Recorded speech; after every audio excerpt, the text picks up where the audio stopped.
Hi everyone, it's me, the Kadoozie, and I'm doing my Kadoozie Kast live from, well it's not live, live to recorder from the Paradise in Boston, Massachusetts, and I'm here. I just saw Mike McColgan from the Street Dogs perform.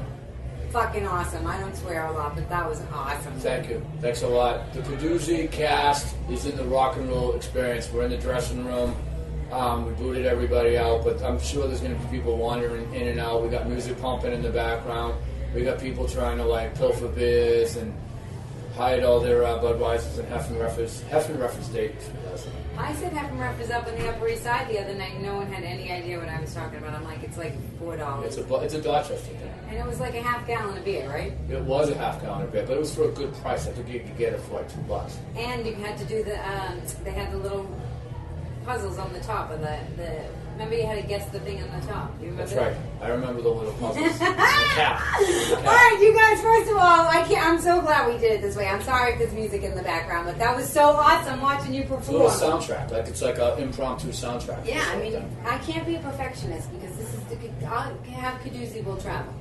Have Kadoozie will travel, and you know, it's just life's a circus, and we all just gotta like be a part of it. You know. And we were busy today. We were busy today. We were over at Heritage Hall today for the We Salute You Veterans thing. The Scruffy Wallace from Dropkick Murphys has just recently started up with Jimmy Larimer, and you know they're trying to raise money for the veterans transitioning back into the civilian lives. And then you have like homeless vets down on Court Street, for example, in the government center. You know those guys are, you know, down and out, and you know, like I think like We Salute You Veterans will help them all out. So yeah, We Salute. It's We Salute You Veterans. We Salute You Veterans. Yeah. Is it .com, right? Yeah. .com, exactly. Yeah. And they just put it together. Scruffy from the Dropkick Murphys put it together like 3 weeks ago with Jimmy Larimer. And they're helping the vets. I mean, these guys are homeless. They came in today. Me and Mike were over there.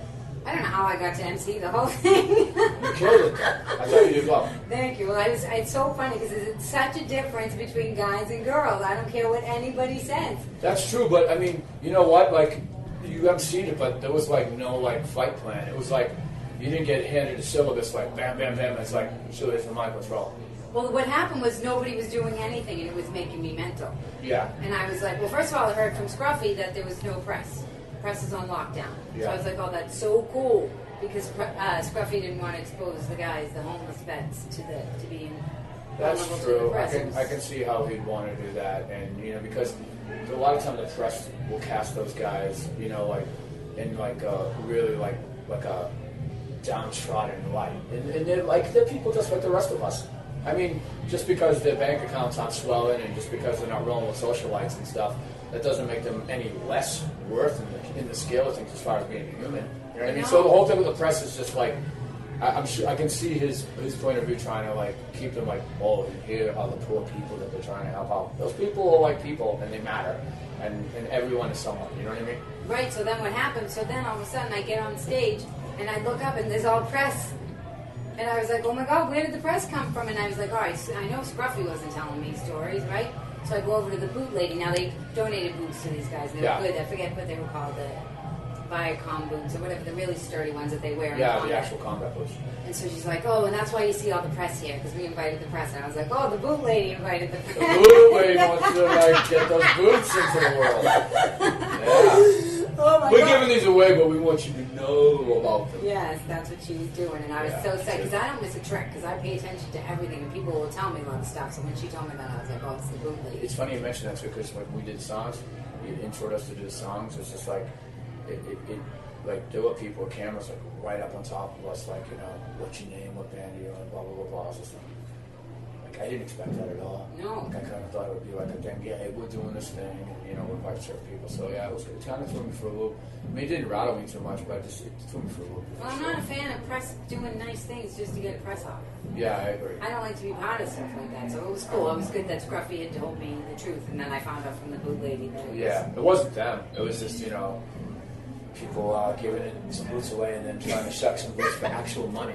You know, like that's what they're doing. They're trying to spin it. Yeah. But that was so they had this lunch today where they fed them food and they gave them boots, and they have Jimmy, I guess, has houses here in Dorchester where he transitions them. A lot of them Yeah, are he does. drug and alcohol problems, so he has like halfway houses where he gets grants and he's trying to raise money. So I told him we should put together a fundraiser. You know, that's great too because he's a big real estate guy and has a bunch of properties. And, you know, in real estate, like I can remember since the early 90s, I mean, it took off in Boston.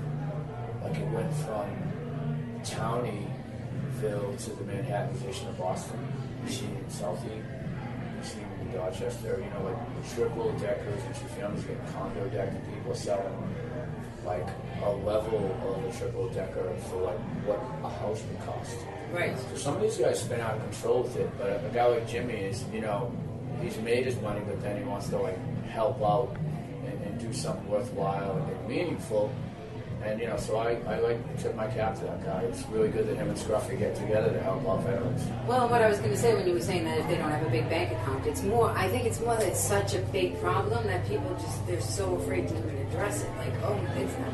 I hate to think that people are just like, oh, keep homeless people away from me. I don't begrudge athletes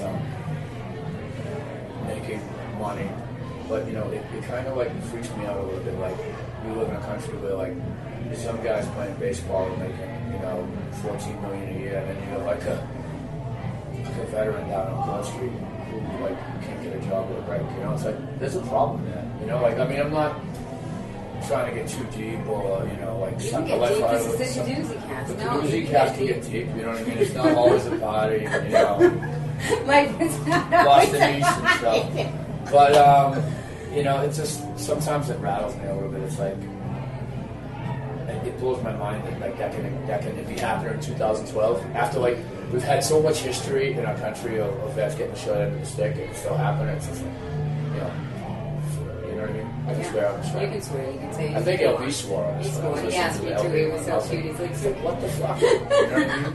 No, you can swear. Now you open the floodgates. Now there's going to be like an F-bomb dropping every 5 words. I think also what happens is the circumstances of what because they go to war. First of all, no rich people usually go to war. A lot of times the guys that go to war are people that do it in exchange for education, or money. Yeah, and they don't always think that they're going to end up in war. Mm-hmm. They just think they're going to, go away to reserve. And then what happens is because of the experience, they do develop some drug, alcohol problems, and then they do exert behaviors that aren't socially acceptable. Yeah. So it's a deeper problem than just saying that vets. Oh, it's like asking a lot of people, which I think we should ask a lot of people. They should go above and beyond and realize that they need the help to address the drug and alcohol substance abuse issues that can make existing mental health issues or post-traumatic stress disorder way worse, and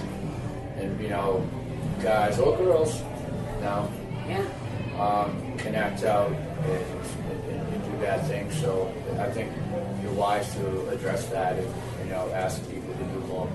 Particularly just communities and people in general, and also governments, city, state, or federal. You got to kind of put some heat on that. Well, I feel like the humanization, people have lost a lot of the humanity in the world in every sense. There's a lot of selfishness in our country. There's a lot of erase for me. Fuck you. We're up here on our hill, and you girls down there just fend for yourselves. No, I really mean that. It's so pervasive and so bad. We tour Europe, we go to Germany, and there's good wealth distribution through the classes, and there's a lot of labor unions, and there's a seat at the table for everybody. And here it's just so divisive. I've never seen it like this in my entire life. And I'm not trying to sound like a malcontent or not patriotic, because I love this country. I would lay down my life for it. But it's bad. It is bad, and I think that you have to have blinders on not to see it. No, but I think people are. Or be rich. I don't even think that the rich people are that happy, to be honest with you. That's why I started this podcast, because I've been saying this for years. Yeah. I'm like, if money made people happy, there'd be a lot of happy rich people. That's true. And I met a lot of rich people, and a lot of them aren't that happy. Yeah, it's funny. They want to be be more free internally. I've been living out in California since 2004. Interfaced with some entertainment people and all that stuff. I won't start dropping names, but it's funny you mentioned the whole money thing, because you meet people that are loaded, and I know you have. Mm-hmm. And I know you've met people in that whole deal of like you said, they're not happy. No, at all.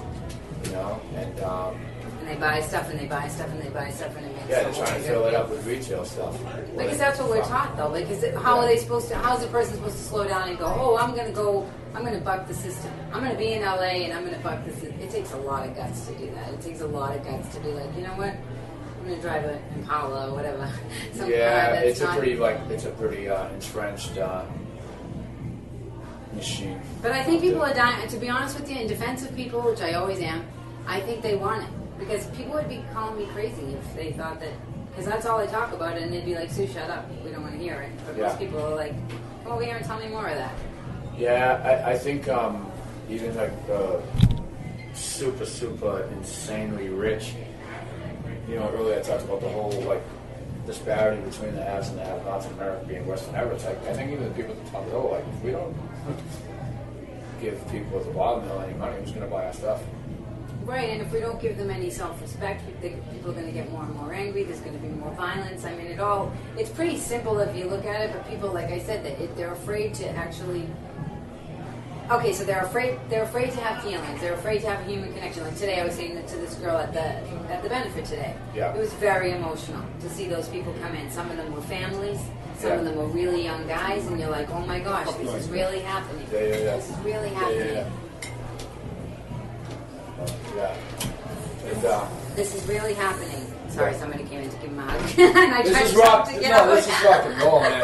People are going to invade dressing rooms. I know. People are going to be like drinking too much. You know? He's going to be like, who's that girl? All right, I'm probably going to get in trouble now. No, you're not. All right, so I was saying to the girl today at the benefit. So yeah, it would have been easier to not go and just deal with Christmas and not have to be exposed to actually have the feelings of like. Because you can hear about it, you can send a check. Yeah, you're not wired that way though. You're going to go. Well, I went and I thought about, I would have a lot of anxiety. The trade-off is anxiety. Yeah. The trade-off to actually having a human connection and being around people. If you don't want to do that, you're just going to be anxious all the time because you're not going to be connected inside. So you might have to feel a little bit more sadness. Yeah. But it's better than the anxiety that people are feeling, but they don't understand that that's the trade-off. Yeah, it's true. But speaking of, so that's what we did today. We did that that was awesome that you showed up. Yeah, you know, you talk about like going in, what songs you select and everything. We do have songs about vets and everything, and we have this really big debate. It's like, you have the song Final Transmission, it's like, wow, this is definitely, this has the potential to, like you go in there and it's like, it's a time and, you know, it's food and there's sort of a festive element in it. It shouldn't be like, you know, it shouldn't be morose and everything, but the song's about like people who made the ultimate sacrifice for the nation and all that stuff. So it's like, you know, I'm like, I have to sing that song at the risk of making everybody go, oh, God, invited, you know, the downers to the party, like, you know what I mean? We're all gonna like be slitting our wrists when this is a wrap. But you know what happened, Sue? We did that song and we did some things that were a little bit more upbeat, you know what I mean? And I had guys coming up to me like, I really feel that. Guys who've served, you know what I mean? Like, I get what you're saying, you know what I mean? Like, and I was just like, okay, like, you know, we rolled the dice on that one, and, you know, we came up sevens. You know what I mean? That's why people love music, though, because you make them feel. Yeah. And I was being goofy enough. I forgot to give you the microphone. That's all right, though. But that was funny. I was like, all right, this is that's good. That's just like an honest moment. You know what I mean? Like, that's a, you know? But let's tell them. So I make this big introduction. I take it upon myself to pull the whole thing together. Yeah. And so I make this huge introduction for the street dogs. And then I walk away with the microphone. And Mikey's like, Sue, hey, Sue. Hey, Sue. Thanks, guys. Hey. Oh, hold on. We have some more people. Saying hi. More fans saying hi. Thank you, guys. And, he's like, Sue, I need the microphone. And I was like, oh, everybody, this isn't even real blonde hair. Oh yeah, that was like a funny, honest moment though. You know, this is like there's so much stuff going on. Those guys had 3 weeks to put it all together, and then they're like, "All right, Sue, go do this." You know what I mean? And they're contending with a bunch of things. But that's a testament to everybody helping each other out. But that brings me back to the guy-girl thing. Guys, and I know you're a guy. Yeah. You're not good at multitasking. It's no judgment. Horrible. It's no judgment. No, I'm gonna cop to that. Not good at multitasking, because my Kadoozie Kast has helped me get more insight into the male psyche. Trying to plan it with the guys. It's a bad deal. I think you already know that, though. No, but I even have more compassion now. Yeah. Because there's nothing romantic going on with the people that I'm interviewing. Well, no. Yeah. No. It's a bad neighborhood. So I guess I used to always think like, oh, they're doing it to me. And so now that I'm doing it through like trying to get the guys organized to do the podcast with me, I'm realizing like, you guys overextend yourself. You have a hard time telling people, excuse me, I need to go. Yeah. And the multitasking, like those. You know what it is though, too? What? I'll be honest with you, you definitely identify with this because you grew up in Dorchester, too. I grew up in the political fest that we grew up with. The city council signs, school committee signs, mayor signs, senate signs. Like, you got to get involved. You got to hold a sign. You're only 8, but get your ass out there. Right. So, and then you sing the balls roll by, the school committee people, the city council people, the mayor people, shaking hands, babies, you know, the whole thing. And like, that kind of got in me, like, I don't know if it was indirectly or directly, but when I got into music and everything, like, it's almost, when you're talking to people, like, I don't want to say no to anybody, and I do overextend myself sometimes, but it's just like, I think I'd rather be that way than, you know, be like standoffish or pompous or like, you're shit out of luck, fuck you, I ain't signing anything. You know what I mean? Like, right. I'd rather overextend myself than be that other person. That's where I sit. You know and what I think that's where the compassion's coming in. Yeah. I'd rather be around a guy who does that who wasn't somebody who does the opposite. But I think there is a middle ground, but I think nobody ever really talks about the middle ground, about trying to figure out a way to take care of yourself while still being generous. Well, there comes a point when if the group, like band, you know, I'm in Street Dogs, if you're playing to like a lot of people and then, you know, you come off stage and you say hi to people, you shake hands, you sign things, like, sometimes you gotta have security around you, so Yeah. you get, like, blink. Well, that's what I was going to talk to you about. Whether being drunk, yes, whether they're being touching you too threatening, much. yeah, stuff like that too.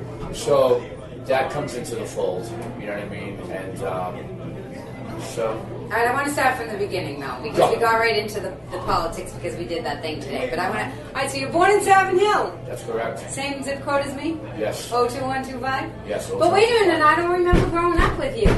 I actually went to St. Williams. I graduated St. Williams in '84. Oh, you did? So, now are you related to Jimmy Costello at all? Jimmy's my brother. Jimmy was a grade ahead of me. No, that's not the right Jimmy then. Jimmy's my younger brother. Yeah, how old is he? 40? That's him. Really? That's him, yeah. So then you didn't graduate St. Williams, and oh yeah, you graduated St. Williams. I did. So he was a year ahead of you. Yes. So you're younger than me. That's what it is. Yeah. But I look the same age as you. Maybe you're Yeah, you look younger. For sure.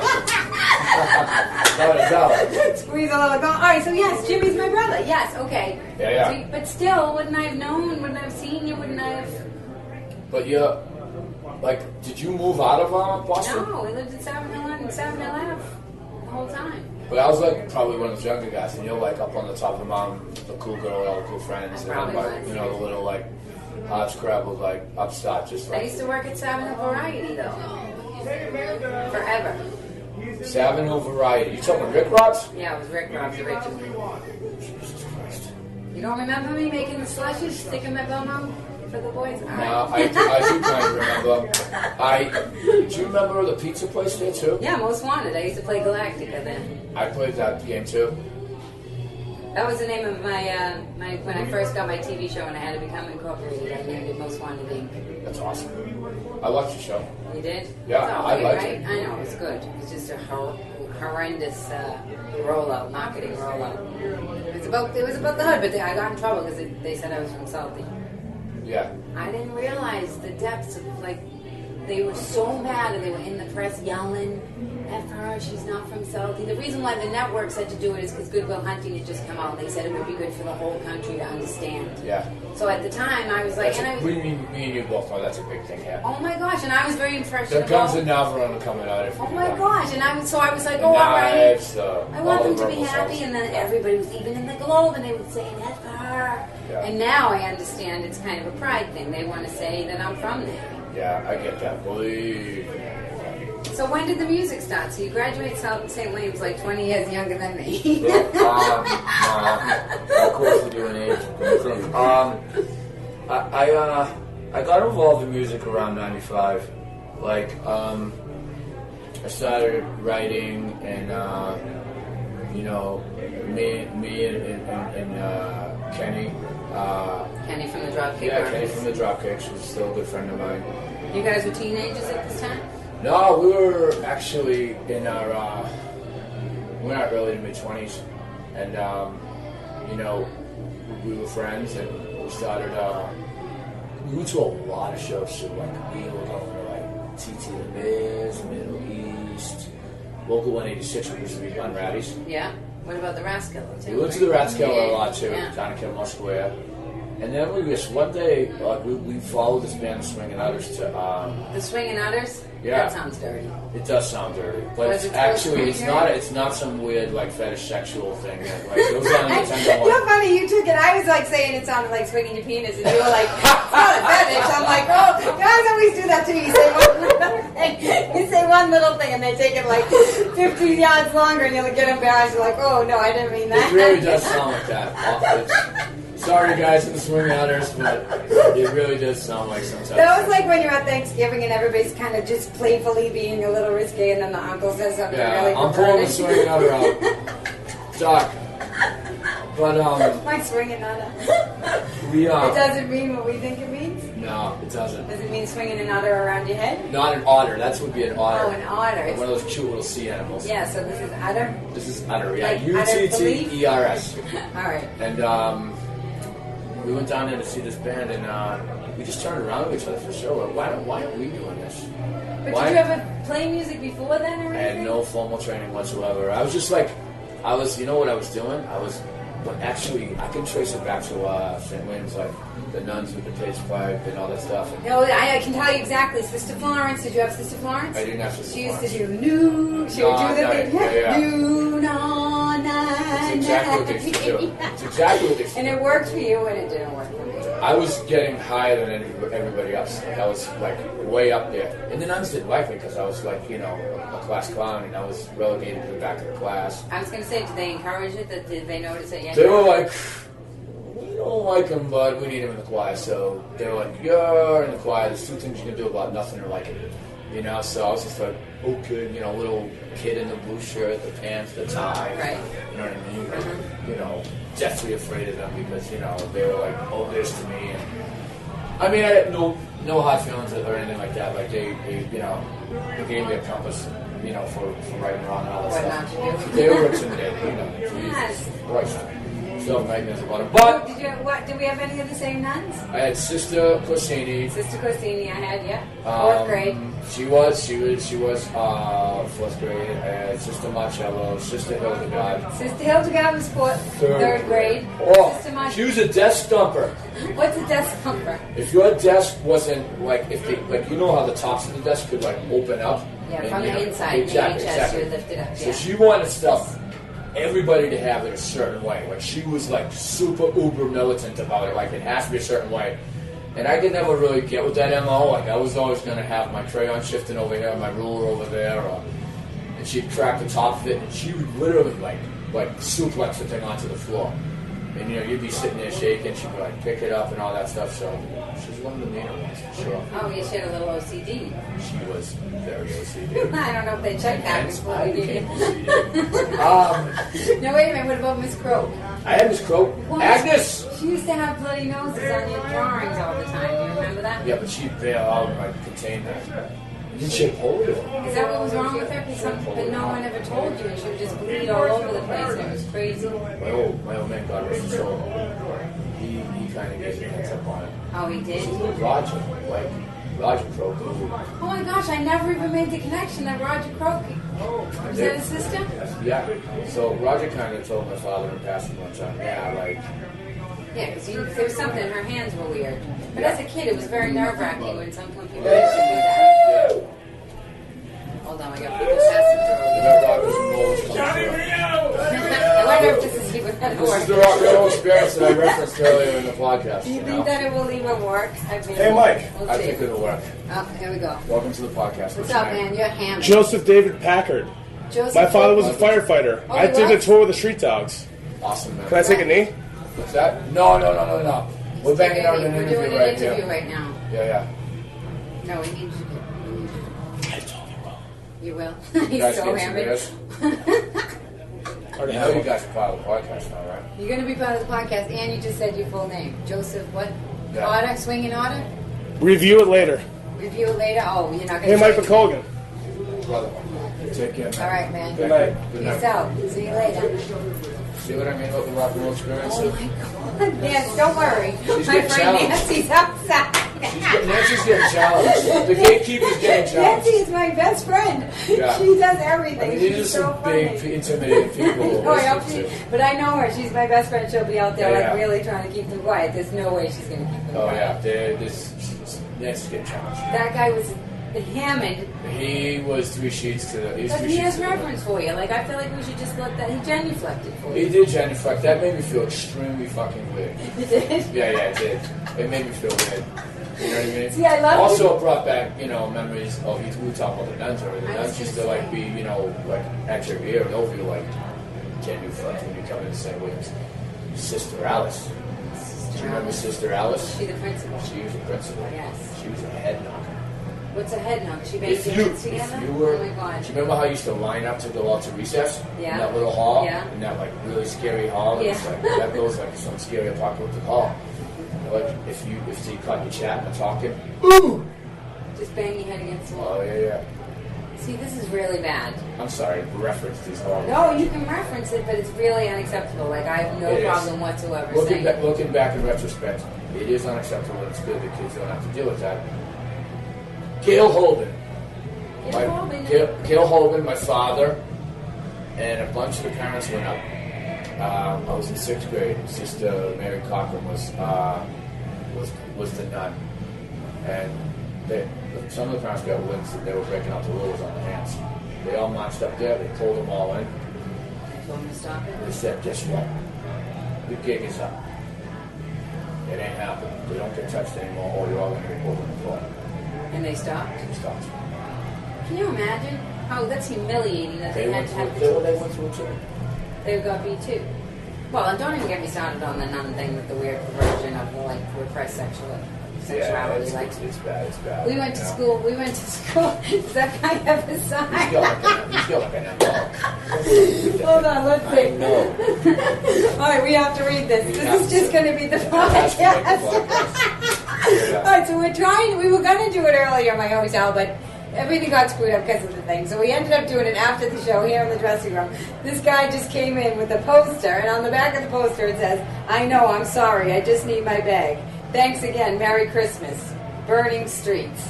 They were actually on the show. Like tonight, they were the Oh. second band. They're really good. Burning Streets are awesome. And he just wrote us a note. I'm going to save this. We should take a picture of this when we take our Yeah, picture. that's got to That be was a nice, picture right? for the Kadoozie Kast website. We're going to put that right up there. We'll be like, yo, rock and roll, hardcore, man. Yeah. While we were talking about the nuns. That was very considerate of him to That was actually really make nice. a sign, come through like a Marine, like on a night mission, I like think with he made- stealth, like moves. Like we didn't even hear him. I think he You see him? genuflected too. Yeah, it might have been like a semi genuflected. All right, back to the nuns. Seriously, nuns. because I do joke on stage Stop seriously shaking, about from the first grade. They're like, don't talk about sex, don't talk about sex, don't talk about sex. And you're like, why'd you bring it up? Oh, I tell you what, you want to talk about sex? 8th grade, you know what I mean? Like somebody like blew the whistle that they were masturbating. Some guy. We all fucking heard. Some guy or some kid from school? Some guy like in our class. I forget. So it was a kid. Yeah, and then In the 8th grade? Yeah, he's just talking about like masturbating, which is totally acceptable and normal. We all do it. The nuns like had this big thing like shouldn't do it. You know what I mean? Beating up on God's property, like. No, they didn't say that. Wouldn't that be? They went there, so. They did. That's my joke. I'm telling you, I won't do it now because I really don't want to be really gross. Yeah. But I have a joke about how like filthy they were, and it's like they put these things in your head that you would never even. I know. You're like, no, but that sounds like a good idea. Like, and then you're like, oh, I think it's so perverted and so repressed. Yeah, it is. I mean, God. I mean, I can't even imagine that existence. Your For a sexuality, woman or a priest. but your sexuality Well, is let's part not of get the into whole- priest. That'll get really dark. You want to bring the fucking body down? Are you kidding me? Ew. But I'm serious. No, and the priests, all the guys, I have guy friends now, they're like, why do we have to swim naked in the pool? I'm like, hold the phone. I'm like, that is so inappropriate. But I very strongly, I have no problem saying this either. Sexuality is part of your... I went to a therapist one time and I was like, well, how do you have a girl, a daughter, and you raise her with healthy sexuality and you protect her? How do you do that? She said, you raise her with healthy sexuality and you protect her. Yeah. And I was like, oh, that seems so simple. Yeah, for us it was just like, it was taboo and, like... But it's not. It's not. You're right. I agree 100%. It isn't. And then the whole double standard of a woman. With the whole thing, like, if women are, like, having sexual relations with, a couple people or other partners, like, it's like they're sluts. That's absolute fucking bullshit. For the record on the Kadoozie Kast. Oh, yeah. For the record. Here, What's good for the goose is good for the gander. It's like... Wait a minute. Are you trying to plant seeds in my head right now? I'm not trying to plant seeds in your head, beautiful. But that's the biggest bullshit in the world. Always has been. Yes. So it's But like... I also think, like, now, when I talk about it, like, people always say that to me. They say that I have sexuality or whatever when they meet me. And it's because I hold on to it. Yeah. And I send it out to who I want to send it out to. Yeah, exactly. Like broadcasting. No, I pick a target and then I decide. Yeah. No, but I, when that woman said that to me about you raise her to be healthy and then you protect her, and I was like, oh, that makes complete sense. And the whole world nowadays is like overt sexuality and it goes back to the same thing I was talking about earlier about having more feelings on the inside instead of on the outside. It's true. I mean, you want to talk about overt sexuality, like living in Los Angeles. It's fucking insane. I have more guys flirt with me in LA than I do anywhere else in the country, and I find it It's weird. an oversexed city. I mean, like look at the billboards and like just like the entertainment industry helping over the whole city. But I think that's what it is because I don't do all the stuff that the girls do out there. So I wear my glasses. They just think it's like, I don't know. I don't wear, like, when I work out at the gym, I wear grubby clothes. You guys are like, hi. I don't have fake boobs. I just don't do that. I always found that fascinating because I'm You're like, real. You're legit. Yeah, because I'm always like, there's always beautiful women out here. Why? I mean, guys literally like pull their car over, get out of the car, ask me for my number. I'm like, hey, take it down a notch. Sergio Valente, take it down a notch. Sergio Valente, I say that out of my hands. All right, so now you and Kenny say, let's have a band. Yeah, we start writing songs, and we reach out to another friend of ours, Rick, who actually jumped on stage with us to do an old song, and we get a drummer, and we start doing songs and playing shows, and we get a record deal. No, now hold the phone. You start doing shows and you get a record deal. So from the Not that quick. All right, from the second you guys decided to do the band, you bring Rick in. So it's you, Kenny, and Rick. Yeah. Are you called the Dropkick Murphys? Yeah, we bring Jeff Ernerman initially to play drums, and we do an EP, Boys on the Dock EP, and that gained some steam. And we're probably about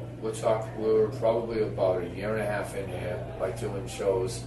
What kind of music did you decide that you wanted to do? We're doing like punk rock meets the Pogues. Yeah. Meets the Dubliners, meets the Clancy Brothers, meets the Wolf Tones. Like, you grew up in Saturn Hill. Yeah. You know how it was. You know what I mean? You had the specter of John F. Kennedy hanging over your head on the wall. And then you had the Irish music from the old people. So, me and Kenny both had that, like, in our upbringing. And we just decided, we were like, you know what? We're proud of that.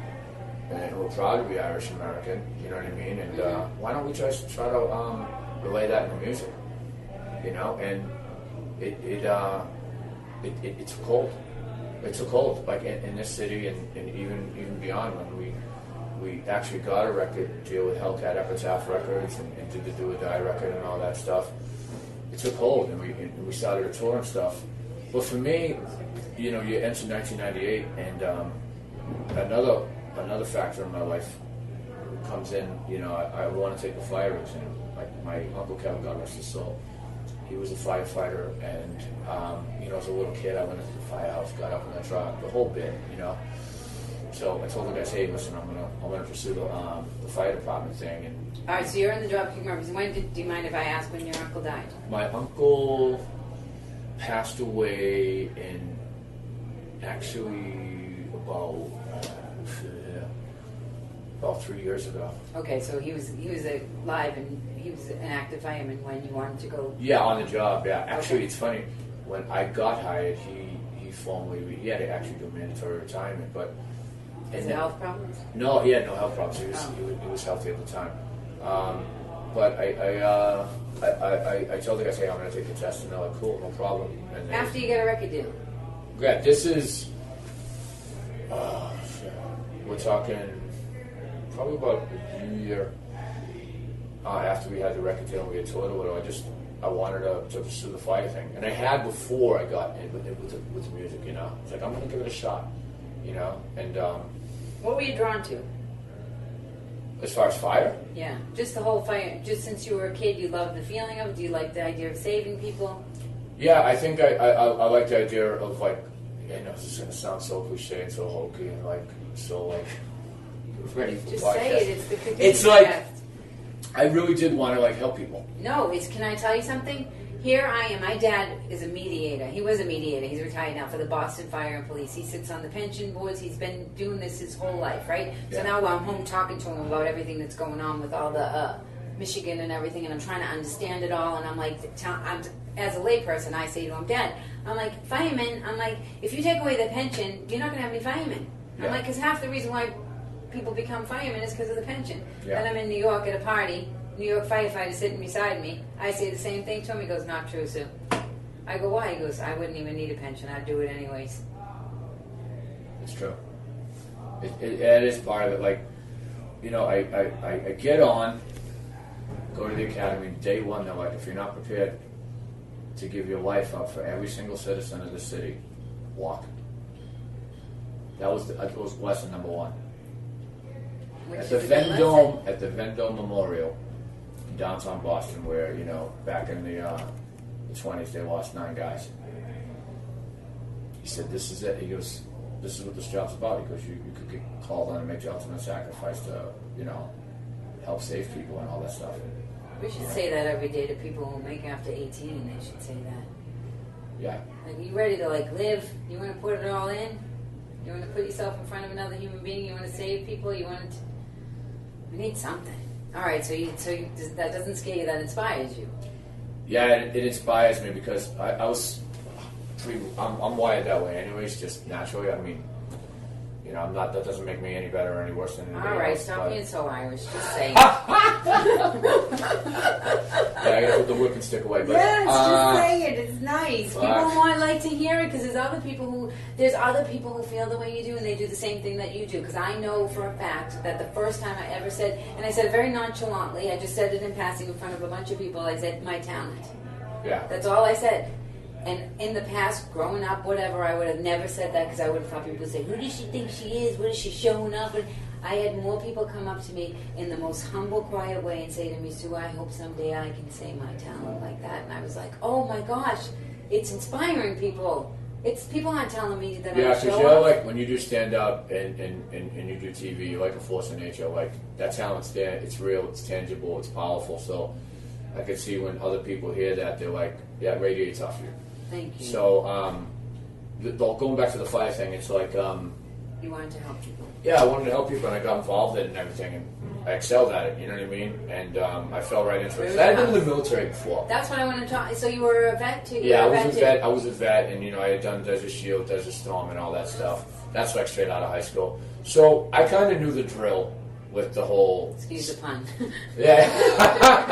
I actually, I knew the, from having been in the military, like, I knew, like, rank structure, and that's your captain, that's your lieutenant. And So weird. Before you said that, I was going to say, which brings us back to the vets. The same reason why a lot of guys go into the army. They go in for the, for the education too. But I mean, they train you to want to defend your country. yeah, you wanna like defend, you know, your community and neighborhood. You want to be proud of being alive and have a reason to be alive and a reason to live. That's And what we're all looking for. right, but then you At the end shouldn't of be the day. shunned at the end because you put yourself out there. I agree. And, you know, I'm in the fire thing for about 4 years. Actually, Where was your house? I was at Engine 10 on Purchase Street, like downtown Boston, like, you know, right across from Congress Street. Mm-hmm. So I'm there for 2 years, then I move over to Engine 16 on Blue Hill Ave and Mott Street, and, you know, I'm going along fine and everything. I get a phone call one day, 2002. Mac, it's Jeff Erna. I'm like, hey, what's going on, Jeff? He said, we got some songs. Just want you to come down and sing on field. No big deal. Sing on a few songs, maybe Who's go on the show. No, it's Jeff Erna. Jeff Erna. He was like the initial drummer of Dropkicks, a good friend of mine, good friend of Kenny's. He calls me up. He's like, Mac. He's calling me Mac, all right. Yeah. He's like, we got some songs. We had you in mind. Don't sweat it. Know you're on fire. Just gonna do a couple shows, sing the songs. How you feeling about it? I'm like, what up? You know, you usually think stuff up in your head and your heart. Yeah, it's like, fuck it. Yeah. No thought. So, no thought about it at all. Like, nah, fuck it. You just went and did it. So, I go in there, I hear the songs. Then, you know, the amplifiers plug in and the sound hits. And I start singing. It's like, I don't know if words can quantify the feeling I had. Like, it's just like, there's just this feeling inside of me, like, it feels good to be doing this again. And there's just like this overwhelming power. Like, I need to be doing this. This is what I should be doing. Like, you know, you have those moments in life, yeah. like, this is what I should be doing. Well, this is what I love about music, what I love about stand-up, what I love about painting, what I love. It comes from somebody's spirit, from their body. Yeah, like when I was watching you on stage tonight, the way you move your hands, the way you hold your hand, the way you move your body, I was like, it's just your natural spirit coming out and expressing itself. Yeah, that's and you wouldn't even need the music in the back. You could do it without. You could do it by yourself with just your body as an instrument. Yeah, I'm lucky, you know, like, as are you. You're just blessed, you know, and you have. I think a lot of people have different talents, different ways. I don't know if they always have. They always feel like, as much as you like talk, say your humble little things that you said. When I forget what you said, but something about you somehow think enough of yourself that you do get on that stage and sing. You know you have enough talent or something to give. I feel more comfortable that I don't know over them. You looked comfortable. That was just, it was amazing to watch. I wish we had like a video so that I could put up with the podcast so that they could have saw that tonight. Just, we were so proud. It made me being proud of Boston. Oh, which brings me to, all right, so you sang, so then you do the Dropkick Murphys. I don't want to interrupt that part of the story. So you're with the Dropkick Murphys. You go on tour with them again? Did you do another album at that point? Or we did the one album. We toured for a little bit. I let the guys know I was going to pursue the Fire thing. I get on the Fire thing. I'm in the Fire thing for 2 years. Start Street Dogs, like dealing with Jeff and a couple guys. Oh, that was Street Dogs. Yeah. Oh, okay. That's Street Dogs. Okay. So Street Dogs like starts early 2003. And that was Boston. You guys started in Boston? Boston, absolutely, yeah. Okay. So we start doing local shows and all that stuff, and record label starts sniffing around. And that comes out of left field for me. There's that's not in my thought process. Like, I'm not anticipating A&R people to show up or anything like that. You just did it because you went back into the studio and your body said, "Oh my God, this is where." Well, I went back into the rehearsal space, and it just happened organically, like that. When everything turned on and I started singing, it just felt so awesome. And we started doing the shows and everything, and all of a sudden, like the soup stops coming in, the shocks, and what do you call them, the shocks? The shocks. You've dealt with some shocks, you know. Oh, they're not even shocks. They're dolphins. They're rubber dolphins. But, it's like, I'm like, yeah, we'll make a record. Yeah, sure, we'll do a record. No problem. So we do a record. Saturday night, the first Street Dogs record. Mm-hmm. And we start doing some local shows. Flog and Molly calls us up. The Flog and Molly is they're like an Irish punk band from Los Angeles. We want to do some shows with you guys. That's a shock. A really good band. Yeah, we'll do some shows with you guys. We'll do some shows with them. We want to do a full U.S. tour with you guys. And then their manager's like, I like what I'm seeing. I'd like to manage you. So the tour, the manager, Then another label says, we want to buy you up from that first record deal. It's 2004 now. So, I'll just say in County East, it was time to shit to get off the pot. Right. You know, like, do you want to go with music or do you want to stick with fire? So, in my way of thinking, I was like, you know what? I don't want to be on a porch when I'm in my late 60s or early 70s. Or I don't want to be up in Savin Hill Ave out in front of the coffee shop. Thinking, I could have. I should have. Or talking about the couple of times you did. That's even worse. Yeah. Don't you find that's even worse? Like, I'd rather hang around with somebody who said I should have done it instead of like, well, it was this one time. Exactly. Like exactly. the guys. That's so true. Those guys who still walk around with their football jackets on. Yeah. Yeah. That one time they caught a pass. Yeah, and they're still talking about it in the bar like 30 years later. But So you had to come to Jesus moment. yeah, I had to come to Jesus moment, and I was just like, let's go, let's do it. And I took a leave of absence from the fire department. I haven't looked back since. You know what I mean? Now we're 5 records in, touring all over the world, touring all over the U.S. Like, played a show in Russia like a year ago. You did? Did they do the same thing? Did they do the circle bump? What's that called? Circle pit. Yeah. What so they do. I want to describe to everybody what it's like. So it's like they're young. Your The fans are they're young. Yeah. Right. Yeah. Guys and girls. Yeah. The girls are sturdy. Yeah. And so they're all in front of the stage and they're doing like slam dancing is what it looks like. You could call it slam dancing. You could call it actual fighting, or you could. No, they don't fight. I watched the whole thing tonight. They don't fight, and if somebody falls on the ground, They pick them back up. Yeah. They pick them back up. I'm like, this is. My friend said to me, this is like the most respectful, controlled chaos I've We've ever always seen. encouraged, like, hey, take care of each other. Like, if someone falls, you pick them back up. And like the whole circle pit thing, it's sort of like a human wave of. It's almost like a massive humans creating like a tornado. You know what I mean? Like a twister. Yeah. You know, and I think it kind of originated in California in the early '80s, and it's found its way, you know, across the country and across the world, and it happens at our shows, and it's just something that, you know, before all the guys in the band got involved with bands, they seen other bands doing it. You know what I mean? And loved, and we were in it too. Like I used to go to like punk shows and be in those Did pits. your body hurt the next day? Because Oh. I'm so worried up there. I'm like I felt like I got beat like a rented mule. Oh my gosh! I was watching them all. I'm like, they're going to be sore tomorrow. It's almost Christmas. Their mother's going to be mad at them because Those are badges of honor, sir. Oh, they are. Like, look at my ribs. Kid, look at my head. I got a big egg on my head. They didn't even, and then they would just jump off the stage. And who was the little kid with the headphones on the stage? He was so adorable. I think that's one of Dillo's kids. It is? Yeah. He's probably Dillo's what? He's Mickey's guy, he's Yeah, your yeah, guy, yeah. he's every Absolutely, Mickey Ward's yeah. guy, he's your guy, he's Yeah. Kenny's guy, he helps everybody, Yeah, right? yeah. Dear friend, great guy. I told him, I said, Solid I interview. said, Sue, what are you doing now? I said, I got to go interview Mikey. He's like, oh, what do you mean interview? I said, I got a Kadoozie Kast. He's like, what? When am I on? Yeah, you got a damn one. He's got some stories. Get the champ on too. Yeah, I'll get Mickey. Yeah, champ's great. He's a gentle guy. I think people will be fascinated to let him He's just so grounded and humble and like, you know. And funny. He And is we went out funny. for St. Patrick's Day last year. He wore like a 3-piece plaid suit. I'm laughing my ass off because I can see him in it, you know. And the smile that he would have running it, you know. And I want to hear his stories. I remember he told me one story about Gotti. Him and Gotti fought. I don't remember who won, but They fought 3 times. But he had to wear Gotti's clothes home or something. There's a story that I have to ask him about. They were after the fight.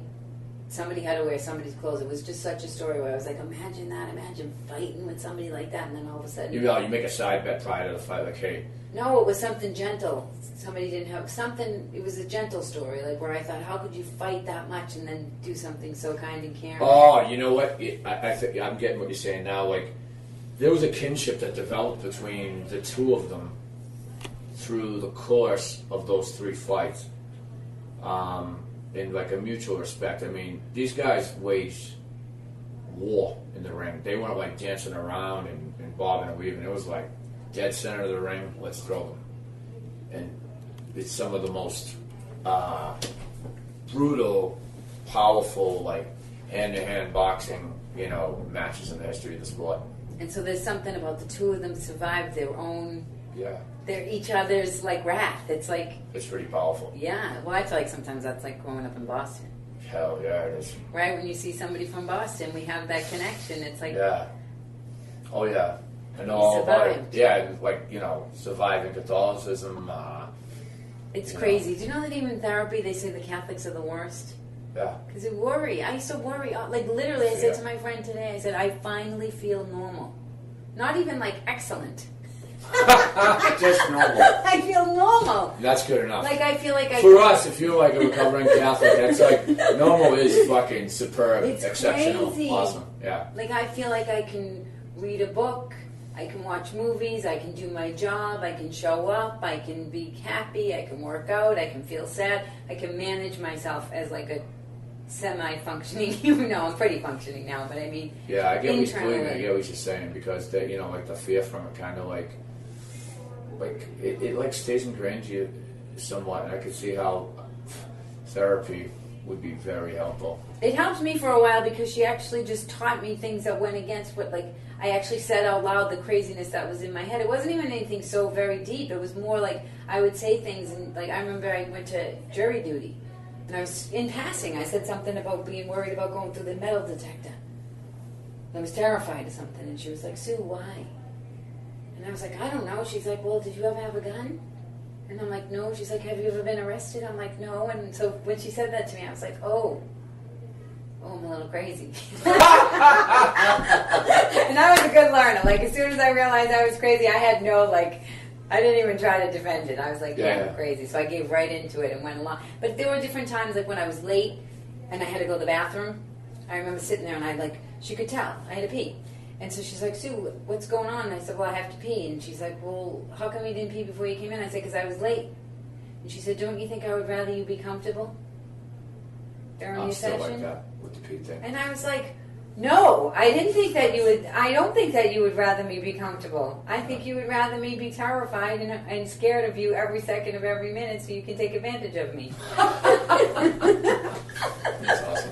That's what I think. Yeah. And so by going, I learned, and it took a lot of internal work to do it. But now I have so much, because I had to get compassion for my own kookiness. I have so much more compassion, and I feel so much deeper. Like, I remember I went to the museum and I saw Ed Hopper, and they had a description of him, and it said something like, he didn't need a lot going on the outside because he had so much going on the inside. And I remember thinking, what does that mean, and how do I get that? Because I would have so many good things happen to me, and I could not feel it. I felt the bad, and I felt the bad almost too long. Yeah. I loved it, like almost in a sadomasochistic way. No, I know about that right too. away. I definitely know about all that. Embracing the bad and just getting absorbed and used to drama and embracing it. I've had stages of my life where I've been at that, and that's become the norm. But that becomes the norm. When it's not like that, you're like, when's the fucking other shoe gonna drop? It's too scary. I wanted to. You make it drop because you can't tolerate it. Yeah. No, I literally had to practice. I remember one time watching the clock, and I'd be like, all right, for 3 minutes, I'm not going to worry. Yeah. I literally physically had to change it, and so I've done it for a while now that it's become the norm for me not to be so. It's too much on my nervous system. Yeah. Plus, I would never be able to have a Kadoozie Kast if I was worried all the time. I have This to be is flexible.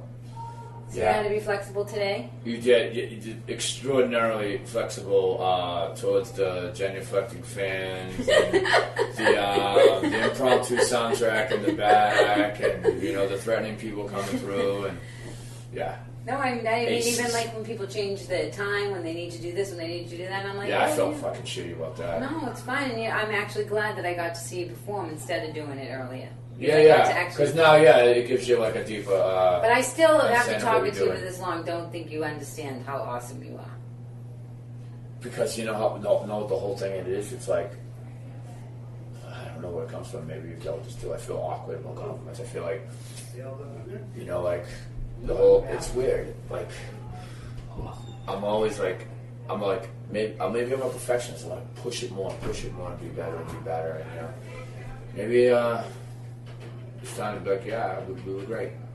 That's Let it lie, we were great. Right? Yeah.